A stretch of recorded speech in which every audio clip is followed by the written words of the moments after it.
Doctor हे देवाचं रूप असतात असं म्हटलं जातं. मात्र याच डॉक्टरांकडून एखाद्या रुग्णालाच मारहाण झाल्याचं प्रकरण तुम्ही कधी ऐकलंयत का?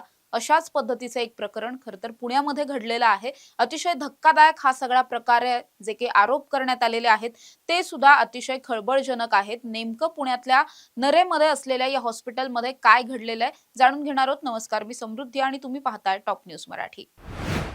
पुण्याच्या नरे परिसरामध्ये वास्तव्याला असणारी एक 60 वर्षीय वृद्ध महिला मयुरेश्वर नावाच्या एका हॉस्पिटलमध्ये गेलेली होती.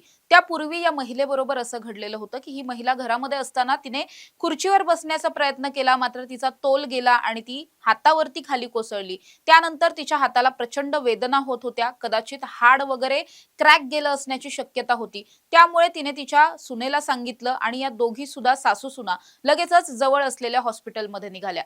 त्यानंतर या दोघीही भूमकर चौक परिसरामध्ये असलेल्या मयुरेश्वर हॉस्पिटलमध्ये जाऊन पोहोचल्या.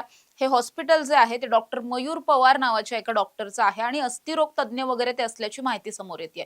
त्यानुसार मयूर यादव याने सगळ्यात पहिल्यांदा या महिलेची तपासणी केली आणि त्यानंतर तातडीनं प्लास्टर करणं गरजेचं आहे असं देखील सांगितलं. पुढच्या काही वेळामध्ये या संपूर्ण कुटुंबाने सुद्धा प्लास्टर करण्याची परवानगी डॉक्टरला दिली आणि त्यानंतर डॉक्टर प्लास्टर करण्यासाठी तयारी करू लागला. हे सगळं सुरू असताना जेव्हा प्लास्टर केलं जात होतं तेव्हा या वृद्ध महिलेला प्रचंड वेदना होत होत्या, कारण हाड तुटलेलं होतं हाताचं. त्यामुळे खूप दुखत असल्यामुळे या महिलेने आरडाओरडा केलेला होता किंवा तिला वेदनाच असह्य होत होत्या. त्यामुळे ती थोडंसं जीवाच्या आकांताने ओरडत होती, त्रास तितका होत होता. पण या सगळ्यामध्ये या डॉक्टरने तिचा त्रास सहन, तिला कशा पद्धतीने या सगळ्यात त्रास होतोय याचा विचार न करता तिच्या थेटपणे कानाखाली मारल्याचा आरोप केला गेला. या डॉक्टरनं तिच्या कानाखाली मारली. त्यानंतर ही वृद्ध महिला प्रचंड घाबरली आणि एवढं करून सुद्धा हा डॉक्टर थांबला नाही, तर या डॉक्टरनं तिला धमकी सुद्धा दिली की पुन्हा जर ओरडलीस तर मी तुला अजून मारेन. असं म्हटल्याच्या नंतर मात्र ही महिला खूप घाबरलेली होती. तिने कसंबसं ते प्लास्टर होऊ दिलं. त्यानंतर मात्र तिची सून आणि ही महिला दोघी सुद्धा लगेचच तिथून बाहेर पडल्या. जवळ असलेल्या पोलीस स्टेशनमध्ये जाऊन या डॉक्टरच्या विरोधातला गैरवर्तणुकीचा गुन्हा सुद्धा दाखल केलेला आहे आणि त्यानंतर या हॉस्पिटलच्या बाहेर प्रचंड गदारोळाचं वातावरण पाहायला मिळालेलं होतं.